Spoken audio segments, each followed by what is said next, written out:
এক গভীর জঙ্গলে এক কাঠুরে থাকত।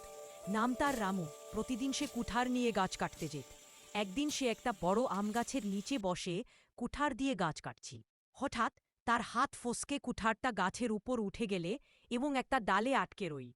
রামু চেষ্টা করে কুঠার নামাতে পারল না। সে হতাশ হয়ে বসে পড়লে তখন গাছের উপর একটা চটপটে বানর বসে সব দেখছিল। বানরটা নেমে এসে রামুর সামনে দাঁড়াল। কি হলো কাঠুরে, এত চিন্তা কেন? রামু বলল, আমার কুঠারটা গাছে আটকে গেছে। বানরটা হেসে বলল, চিন্তা করো না, আমি তোমাকে কুঠার এনে দিচ্ছি।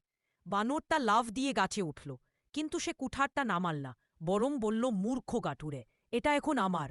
বানরটা কুঠারটা দুলিয়ে বলল, আয় তো, নিয়ে যা।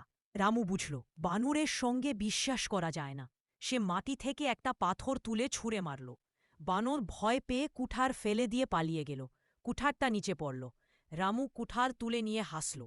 সেদিন থেকে সে আর কারো কথায় ভরসা করে নিজের জিনিস হারায়নি।